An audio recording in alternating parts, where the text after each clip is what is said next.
So I've tried to reflect today on Grandparent Day and link it with our reading today, which sometimes is a bit strange. But before we have our reading, I'm going to invite Bev to come and do our Bible reading for us. Thanks, Bev.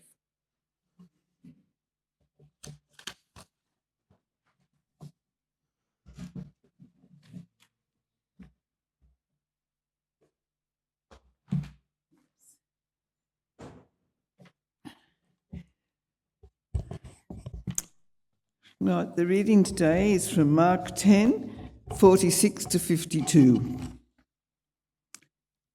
They came to Jericho. As he and his disciples and a large crowd were leaving Jericho, Bartimaeus, son of Timaeus, a blind beggar, was sitting by the roadside. When he heard that it was Jesus of Nazareth, he began to shout out and say, "Jesus, Son of David, have mercy on me."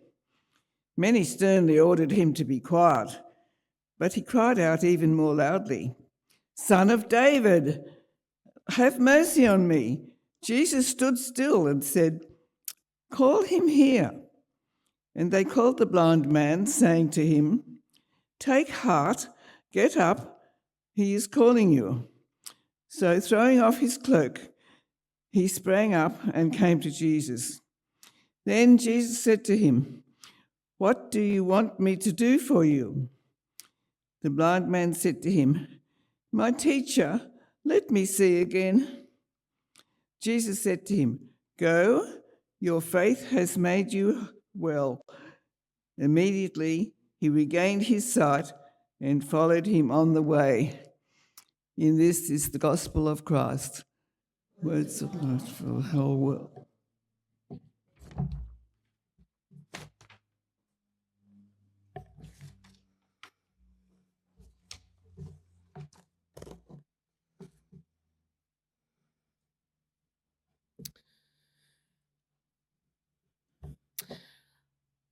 I have very, very fond memories of my Nana and my Grampy. I only had one set of grandparents because my mum's parents died when she was very, very young. Nan and Gramp lived just down the road from us in Padstow, and we were really lucky that that was the case because we got to see them all the time. They were very much a part of our lives. And there are so many things that I realise about myself that I have gleaned from my grandparents. Things that they've done or said that have been passed on to me in both small ways and in large ways by both my grandparents and indeed my parents. As I've mentioned, my Nan loved baking. She loved to cook jam tarts, butterfly cakes, amazing birthday cakes, and we were always invited to be a part of that process. It didn't matter how much mess we made. It didn't matter if we didn't understand. My Nan was there to show us the process. And I still have very, very strong images of their kitchen table, the old laminate table with all everything over it. A tiny little table with 3 kids around it. I don't even know how that got to be. We often stayed with our Nan as young children, and she used to take us on walks up to the corner shop to buy special ham for our sandwiches. And when we got back with the ham, she'd also make homemade chips, and then she'd wrap them up in newspaper so it was really fancy. So we felt like we were just at the shops. We'd play skipping with the skipping rope attached to the clothesline, with Nan spending hours turning the rope. She'd sing us songs and told us stories. And in the afternoons, we'd play games like dominoes or tiddlywinks when Grampy got home from work. And when we used to have afternoon naps or sleepovers, when we were little, Nan would tell us at our request every single time the story about the wolf in disguise who tried to come into the goat's house. We loved that story. I can still remember it vividly. When I was teaching, I used to tell it often to the children that I was working with. It was a bit scary, but we didn't care. It was a great story, and I could probably tell you it verbatim. I've heard it so many times. As we got older, Grampy would spoil us when we slept over, and he'd always make us feel very important by bringing us a cup of tea and a biscuit in bed when we slept over, every morning. And then, of course, we'd have the Cocoa Pops, which we were never allowed to have at home. And Gramp would always make us a good old English breakfast of bacon and eggs and mushrooms. My parents were kind, caring, and generous. I still also have vivid memories of time spent with them. When I go to Padstow, there's a particular bench in Padstow that is still there, and I see it often. It's near Padstow Library, and I can remember sitting on that bench eating a cream horn with my grampy because he didn't want Nan to know that he'd bought a cream horn. I can still see that. I can almost taste the cream horn in my mouth. I have beautiful childhood memories. As we became even older, as teenagers or a little bit younger than teenagers, Nan and Gramp took us on a big holiday when we turned 9. That was something we looked forward to. Grampy and Nana always supported us in everything we did. And I think my Grampy is probably the only grandparent ever to be expelled from a netball game because he was getting a little bit over loud and noisy. And as we were older teenagers, they supported us tirelessly when our mum became very, very ill with mental health issues, spending years and years in and out of psychiatric units. Their love never wavered through that time. And throughout their lives, they modelled love to us, unconditional love, kindness, tough love at times, and unwavering support. They also modelled the joys of simple pleasures like making yummy cakes, Nana always feeding the sparrows, being kind and generous. Nana whistled. I whistle. Not many people whistle these days. And in times when things grew pretty dark, and as kids we were very scared because we had no idea what was going on for us or our family with Mum, Nan and Grandpa were always there for us. When we called out for help, they were there. They were there to reach out and to hold us close. They listened to our fears. They sat with us while we were in tears. When we didn't know what was happening, they drove us to the hospital because Dad was a shift worker. So whenever we had concerns or times were dark for us, they were there for us. In today's story, we see a grandmother passing on knowledge and wisdom about what was important to her and to her grandchild, inviting him, calling him to truly see what was around him. Seeing is about noticing, really noticing. Seeing, as the story mentioned, uses all of our senses. It's not just our eyes. It's using our minds, using our ears, using all of our senses, using our brains. To see is to understand, to gather experience, to experience the world around us, to really take note of life in its fullness, and to truly see others and their needs. To see is to understand. For the entire life of Jesus' ministry, he encouraged people to look at things differently. And the people that walked alongside him, he tried to impart knowledge and understanding of what it was to be a true disciple, to see and to understand what it was to be a part of the kingdom of God. He modelled behaviours that were countercultural to the norm. And in our story today, we see that yet again, as he encounters a blind beggar, Bartimaeus, son of Timaeus. So let's take a little bit of a closer look at that story. Throughout the Bible, blindness is a major theme, and it comes up over and over again. Although this may be a story about the healing of a blind man, and I did note that it does say it appears that the man at one time could see, because he says, I want to see again. So it appears that at some time this gentleman could see.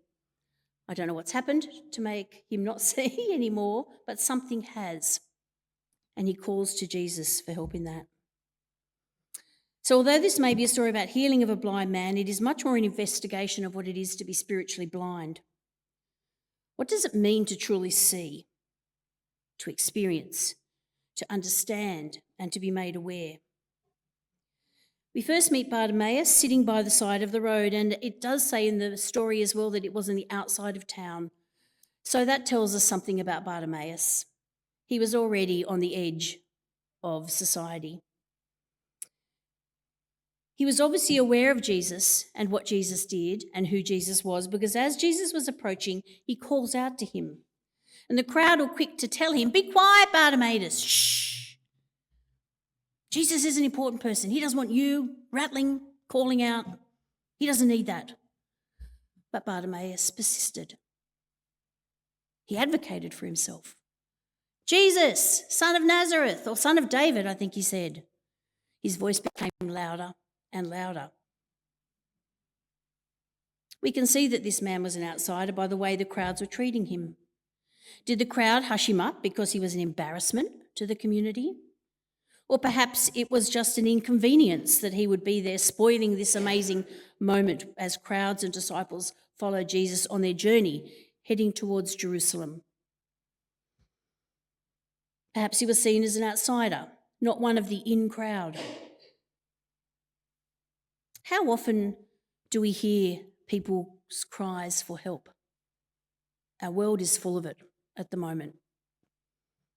People, children, in so many spaces on our planet, crying out for help. But we don't need to go that far. Often at Padstow, there are two people I see regularly who are sitting begging on the pavement. At Bankstown, you will also often see people begging on the pavement. How often do we dismiss the cries of these people for help? When I look, people walk by. They just ignore. So how often do we dismiss the cries of people for help, or simply pretend that we don't hear them or that we don't understand? Maybe we don't understand. Maybe we haven't got time to deal with that person and their problems. It's not my problem, it's theirs. I don't want to get involved. I just don't actually care. My life's too busy. I've got my own problems.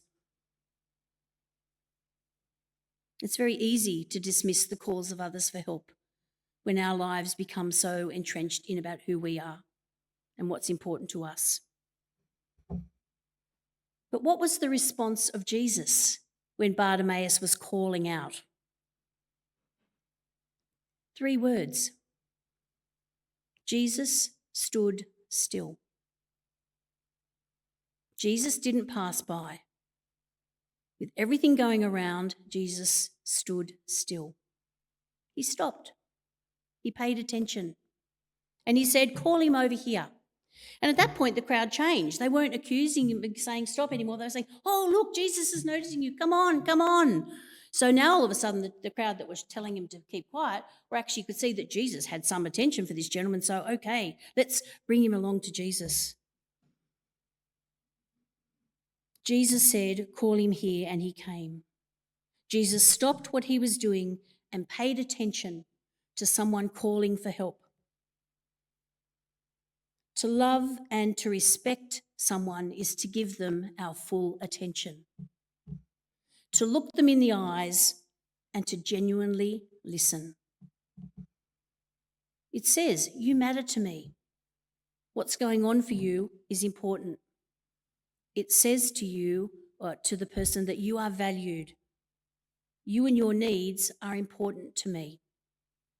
I care about you.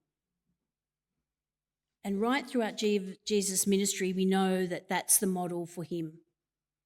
For people everywhere who were outcast, shunned by society, Jesus took the time to sit with them, be with them, to gaze in their eyes, to talk with them, and to hear their need.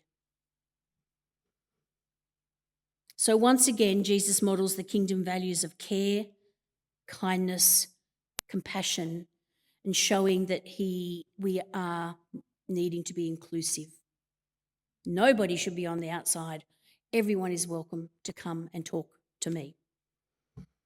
So Jesus called him. Bartimaeus responds immediately and very enthusiastically, it sounds, throwing off his cloak and probably any money that he had gathered that day.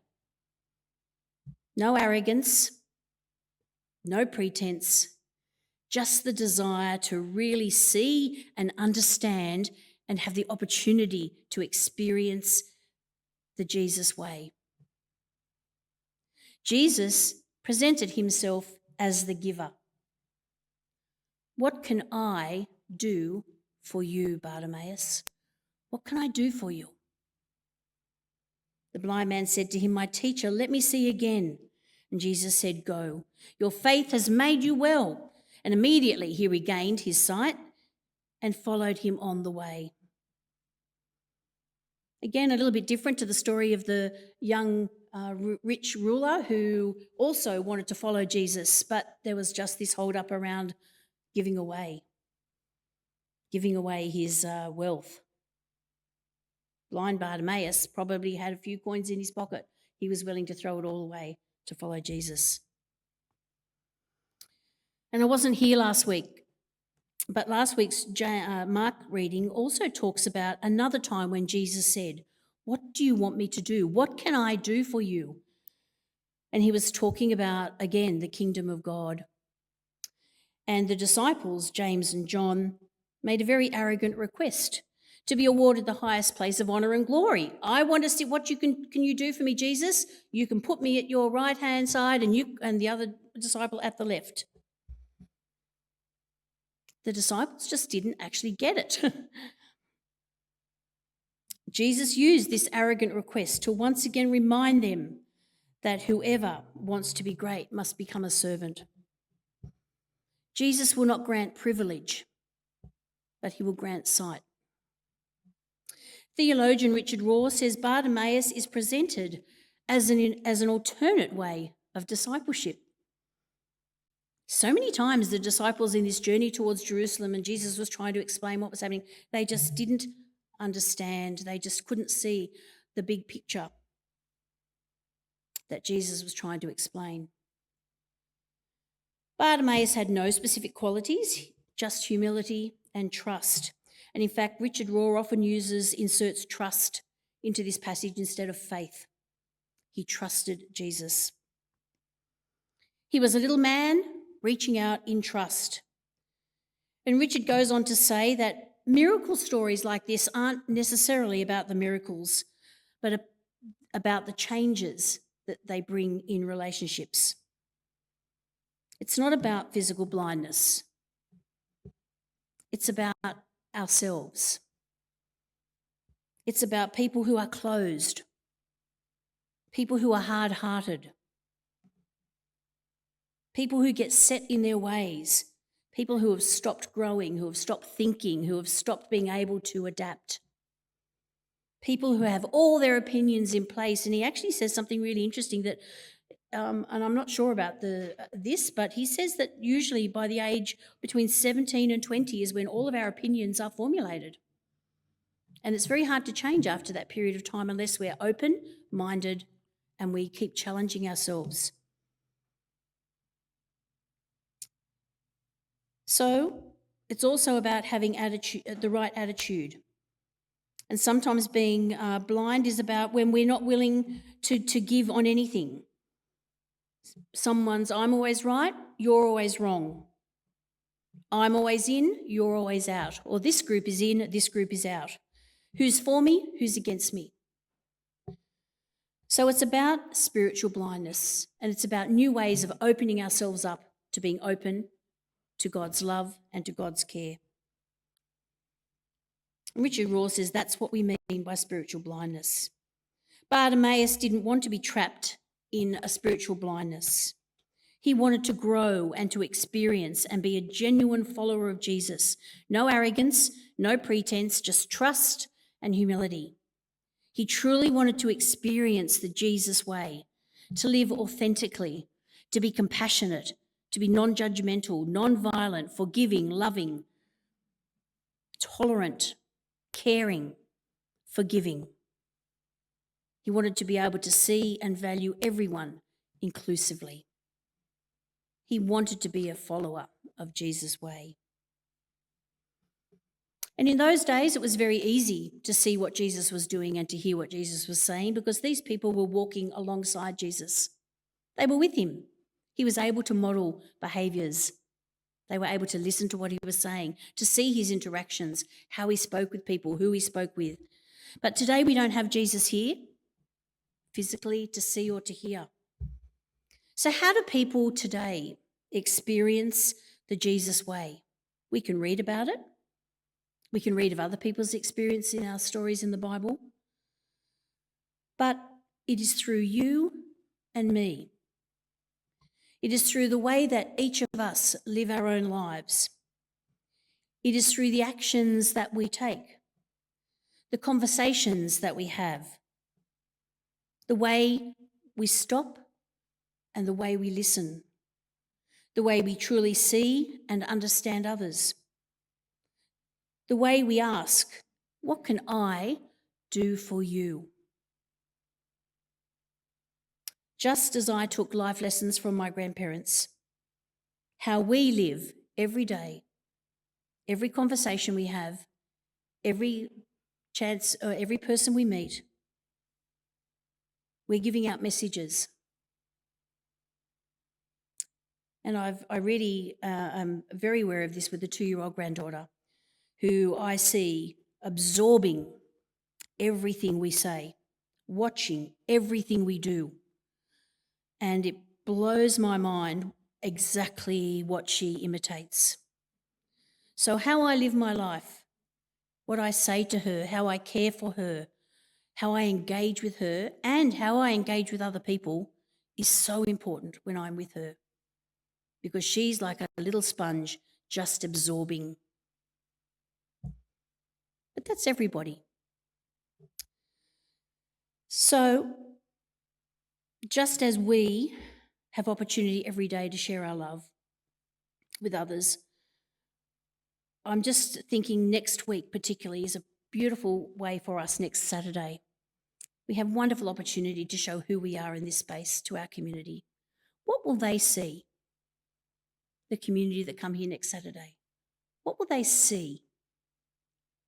What will our personality say to them? What will the way we speak to them, how we speak to them say to them?